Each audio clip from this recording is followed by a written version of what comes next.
Welcome to Stay Focused. I'm Calvin Law. Thank you for watching. Our topic is residential appraisal. My guest is Robert Hadge.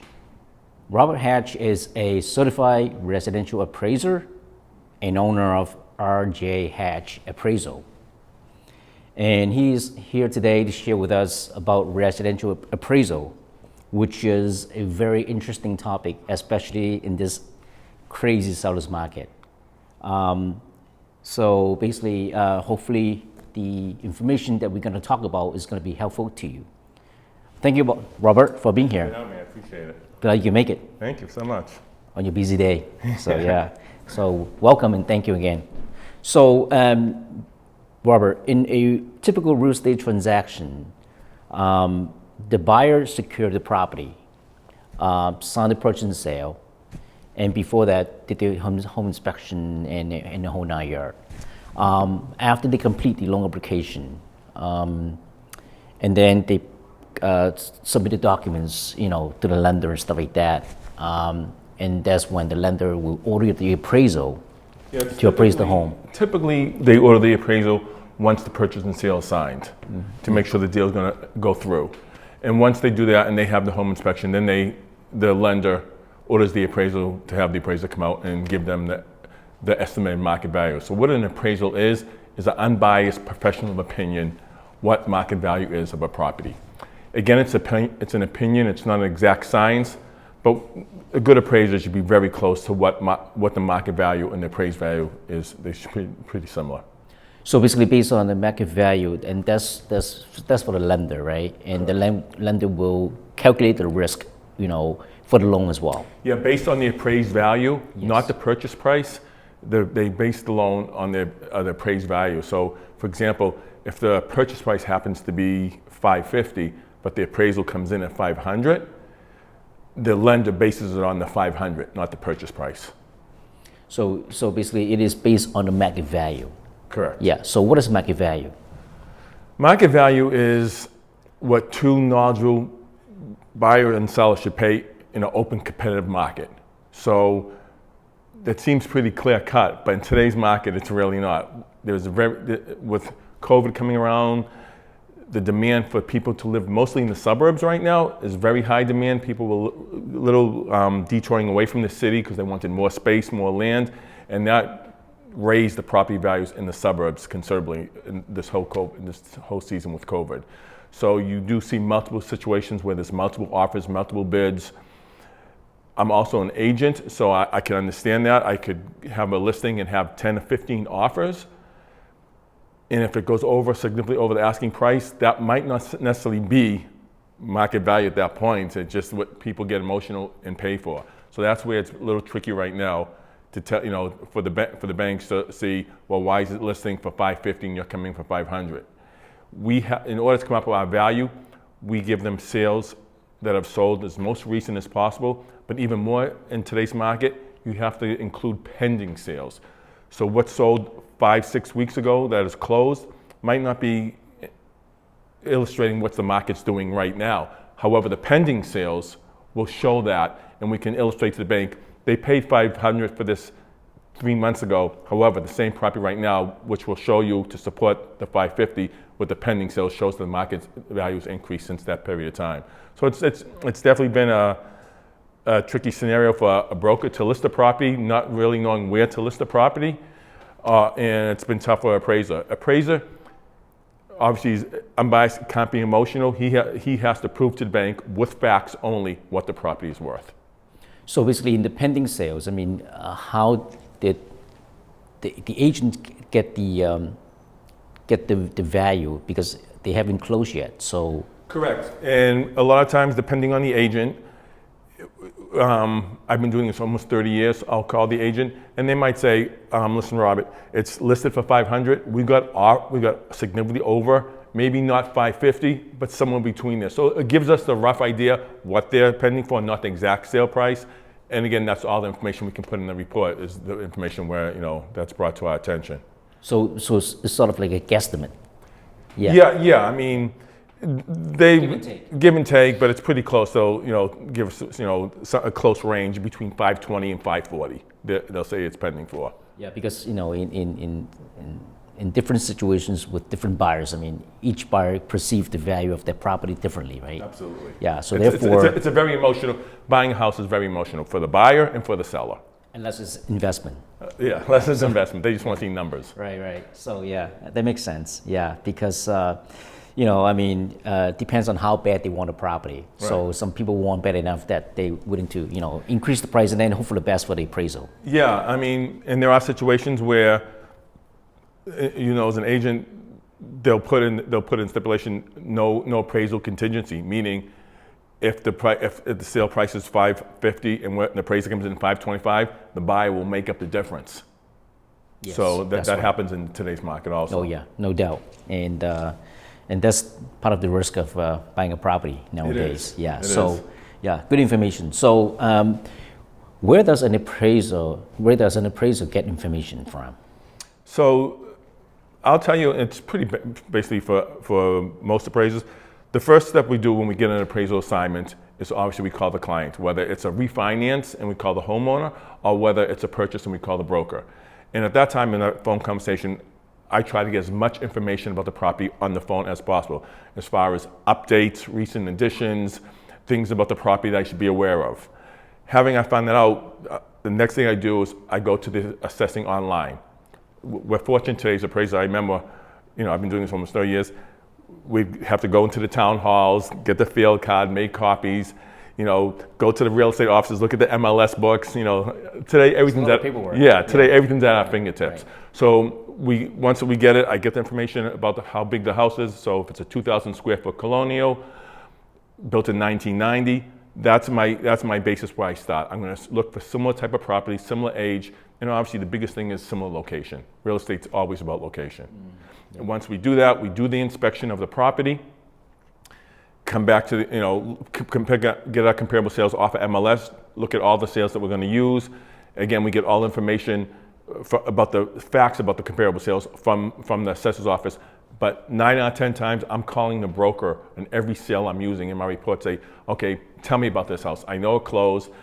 Was it really as nice as you said? Well, it could have used a little love and tender. I mean, brokers always like to paint a pretty picture, which is fine. I understand that. But, I try to get as much information so I can give a real valid report. That makes sense. Yeah. I mean, I had some appraisers reach out to me, on some of my properties and listings as well, So, yeah, try to help them out as much as I could. We all work together. We're not, we'll all try to do the best job that we can. We look at other sources. We look at registry of deeds, bankers and tradesmen, all to make sure that the sales price and sale dates are accurate, that it's put in MLS. Now, the one thing that I found is that the public record, right? So some of them are incorrect and outdated. So Yeah, do you use that as well? So bankers and tradesmen, which is one of the biggest, I'll speak to myself personally, I never use bankers and tradesmen to get the living area of our property, because a lot of times, bankers and tradesmen will count basements, they'll count closed porches, they'll count garages. So I go by the field card. And unfortunately, if the field card isn't accurate, that's all the information I have to go on. But there are ways to find out. You'll see where the field card might say enclosed porch, and then you look at the MLS and you see how the porch might have been finished. So I'll call the broker and say, is that enclosed porch? Is it actually living area? Oh yeah, 2 years ago they heated it. They put heat in their flooring. It's a complete living area. So again, it's a lot of communication with the brokers and the public records. You can't just quickly look at that. You got to look at the information in the field card, look at the MLS, and see if things match up. For example, I have a listing in Avon. So basically, that porch is enclosed. It has AC, but it's not heated. But that it doesn't include with the living area. But you disclose it unheated, mudroom. That's an appraiser. If it's unheated, the appraiser could not count that as living area. Of course, they would get value as an enclosed porch, but not as a living area. But as long as you disclose it, that's the most important thing. An agent can disclose it as much, has a little more lenience than we do as an appraiser. We have to follow something called USPAP. That's Uniform Standards of Professional Appraisal Practice. It's our ethics and our code that we have to follow. So there's we have to take classes every year. There's a whole guideline and book of things that we have to follow, in order because we get monitored in order to make sure we're doing the correct thing to give an accurate appraisal. Yeah, no doubt. I mean, you guys have very stringent guidelines. We do. Yeah, we do. right. It's much right. different than being an agent. No We do. shenanigans, right? Yeah. I don't know. So, what improvements will add the most value to the property? Besides location, which no one can do, it is where the house is located where it is. The biggest improvements that are going to add for resale value are your number one ticket items: updated kitchen, updated bathrooms, new roof, heating system, flooring, things like that, windows. Those are going to add value that you should maybe not get dollar for dollar, but get as much value as you can. Things that add value, but not dollar for dollar, a swimming pool. I know people say, well, I spent $150,000 on my backyard in the pool. And believe me, I've seen it. I know you did. The market is not going to bear that at a resale point. So the major items I said with the kitchen, bathrooms, roofing, those will add almost dollar for dollar for getting money back on your home. Those are big ticket items. Those are your big ticket items. Yeah. That's people walk in the house, new kitchen, new granite countertops. You know, this year the color is gray granite and grays everywhere. So I mean, they want as cliche as it sounds, they want that wow factor when they first walk in the house, and that will bring you. Those definitely items will bring it.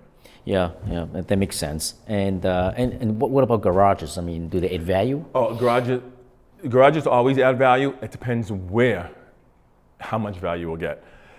You know, and again, the way we come up with the value is we can't just pop it out of our head. If you, for example, have a house in Braintree and it's a 2,200 square foot colonial with a 2-car garage, and most likely you'll find the same thing, a 2,200 square foot colonial, one without a garage. And then you see, okay, how much did the one with the garage sell for, and how much did the one without the garage sell for? And it's not always black and white, but you can pretty much get a value what they're paying in the market for those sales. However, you're in Boston, or you're in Back Bay, you're paying $250,000 for a garage, versus in Braintree you might be paying $20,000 for a garage. So they add value, absolutely. Depends where they are, how much value you will get. Mm-hmm. That makes sense. Yeah. Yeah. So I know that you use different approaches for the appraisal. What kind of 3 approaches that you use? There's 3 approaches to come up with value. There's a sales comparison approach, cost approach, and income approach. The sales comparison approach is what most residential, well, we all residential use, and where they get most of their value, come up with their value, and that's where we get comparative sales, whether they're closed and pendings, put them in a report, and we put them with what they call a grid, and we come up with adjustments and see what the value is on that. There's also the cost approach, and what the cost approach is, and that's most accurate when you're appraising newer houses, like new construction to maybe 10 years old, because the cost approach is how much will it cost to build this house again if something happened to the house. And if it's a recent home, we can go with today's cost figures. If it's a 200-year-old home with antique and craftsmanship, the cost approach really isn't that accurate when you're appraising a much older home.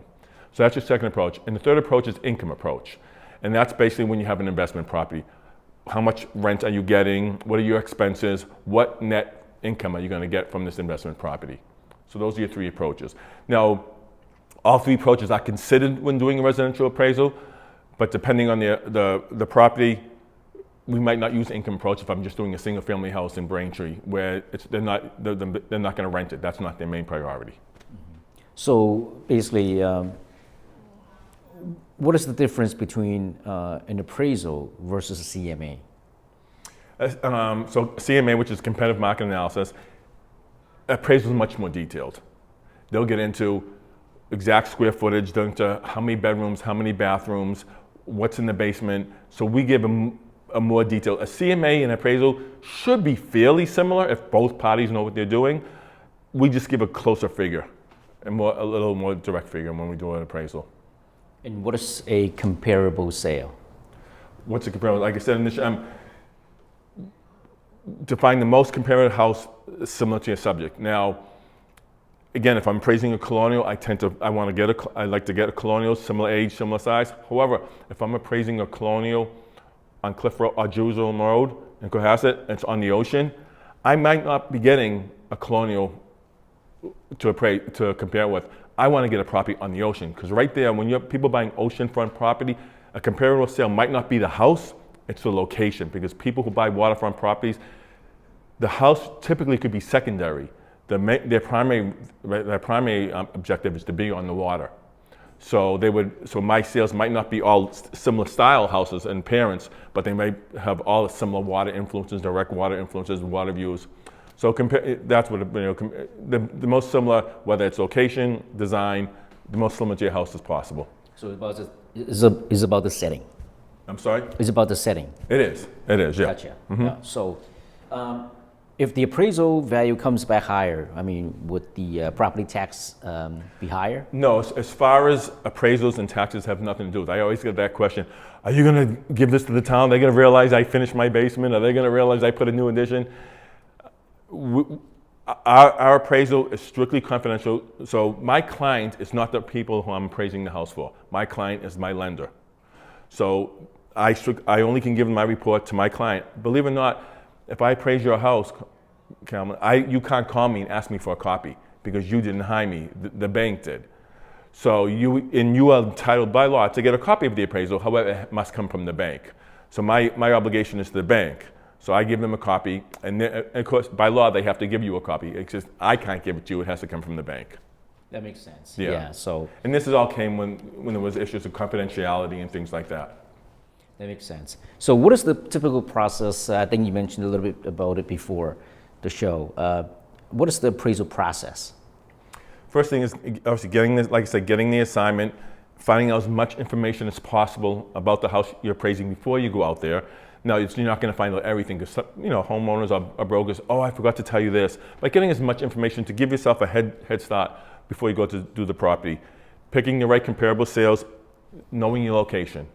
There's so many different, in the city. I do a lot in the city of Boston. We'll take the South End, for example. There's just so many different neighborhoods in the South End. One street can make a difference. So as an agent and as an appraiser, the number one thing about it, giving the accurate value, is knowing the areas that you sell or appraise in. And then once we get that, we come back to the office after doing the inspection, collect all our data, verify all our data, put it in the report. And it's a pretty detailed report, and it's self-explanatory that you as the end homeowners, the end user, can understand it, to let you know how we came up with our adjustments, why we made the adjustments, and how we come up with the final value. And one last question.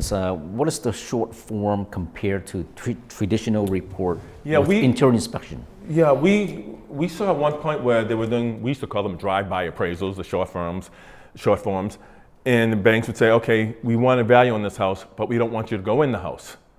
So the process is identical as doing a full, except we do not go inside the house.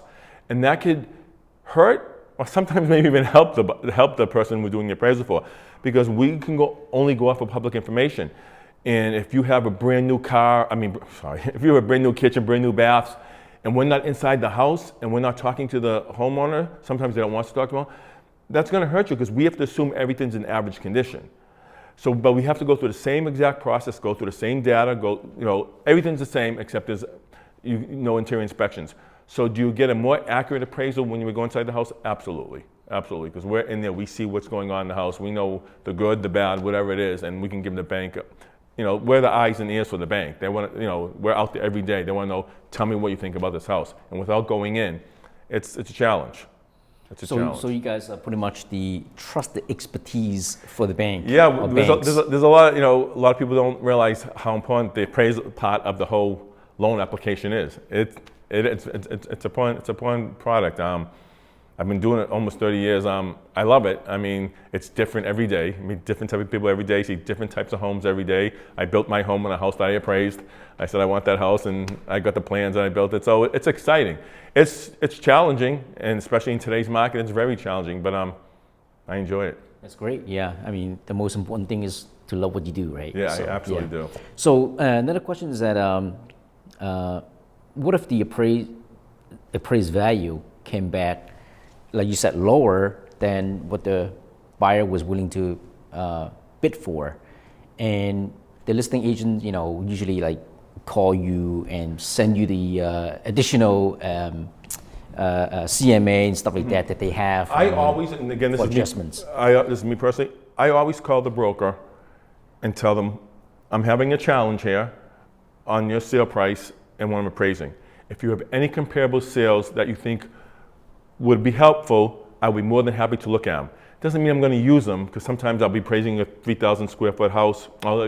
Sometimes I'm appraising a 900 square foot house, and they give me a comp that's 2,000 or 3,000 square feet. Well, that's not a comp. But I said, I'll tell them, I'll be more than happy to look at what you think, will justify the sale price, and if it's applicable, I'll use them. I'm just giving you a heads up. I'm having a challenge.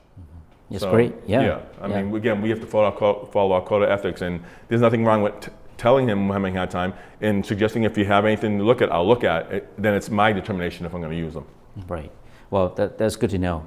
Well, thank you so much, Robert, My for being pleasure. here. No, Yeah, I thank you appreciate it. for sharing the important, insightful information to the consumers. My pleasure. Because we all need updated information Yeah, and it's a thirst tricky market, yeah. for knowledge as well, especially in this crazy market. Absolutely. Yeah. So thank you Absolutely. again. My pleasure. Love to have you back. So, Thank you. Yeah. Well, I want to thank you so much for watching, and precise valuation for your property. Either you're buying a property, selling a property, refinancing, or cash out is very important. To know the exact value and you deal with the professional appraisal process are very important as well. Especially when you're buying in this crazy market. Make sure you don't overpay the property value, and as a seller, you must know what precisely the value of your home is. So I hope you find the information helpful, and I hope to see you soon. Thank you so much for watching.